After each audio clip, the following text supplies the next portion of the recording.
Well, so as it regards to reading tutors and writing tutoring, how do, I mean, obviously that's a little bit more abstract, right? If you have a math problem, 2 plus 2 is 4. It's kind of easy to measure and gauge progress. But how do you guys manage, or what kind of benefit do the reading or writing students receive in terms of skill improvement?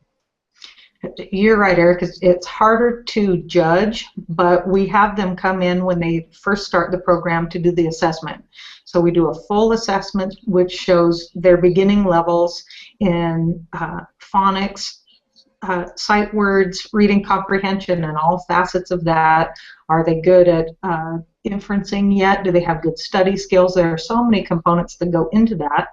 But then you can see through the student progress record how many grade levels they're going up and how quickly they're advancing, and it really is a foolproof method that goes through. And I've seen students that they get better at one thing faster and they stay down at other levels on other things, because you learn things differently, obviously.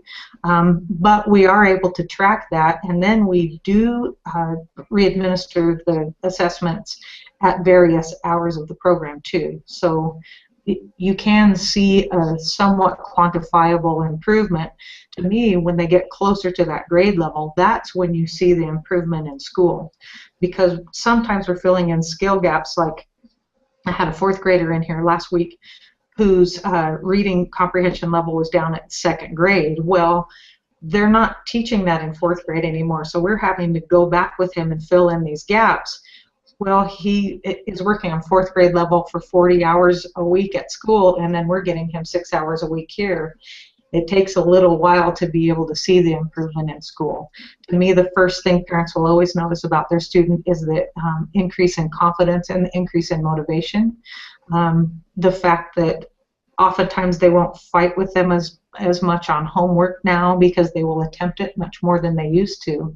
Sometimes these kids have had problems for 4, 5, 6 years, and they're so demotivated that I feel like it's our job initially to get them to see themselves as a good student again, because they haven't had a positive experience in school for so long. They've forgotten what that feels like. Wow, that's some great insights in the fact that you're not just looking at the child as, like a robot, like, hey, we're going to give you data and you're going to input it and then regurgitate it. You're actually getting into the emotional development of the child, building their confidence, and kind of preparing them for, hopefully, a successful future, kind of like what you talked about with the nurse. Definitely. But I wanted to go back to a little bit about the passion that you said, that why you made the investment into the Huntington Learning Center. Obviously, with your daughter and her experience with the exam test prep situation. So regarding your ACT, SAT test preparation services, what kind of results or what kind of improvements do, on average, your students see, and how has that affected them as far as their ability to get into better schools and that type of thing? Okay. Well, I have been tracking the results from my center since I took it over. Nationally, Huntington 300-point score improvement in SAT, I think, is the average there, and 5 points in ACT. We are definitely following those guidelines. We just got the results back from our last ACT. We've had kids go up 7 to 9 points, but I would tell you that the average through the full program is about 5 points in ACT. It's a real game changer. We had a kid that went up 7 points. He ended up at a 32, which I don't know if you know much about the ACT, but he's like up in the 99th percentile now. Well, he started off at a good score, 26, 27. But once you hit that hump over the 30s, the world is your oyster. It makes a huge difference in the level of schools that you can qualify for.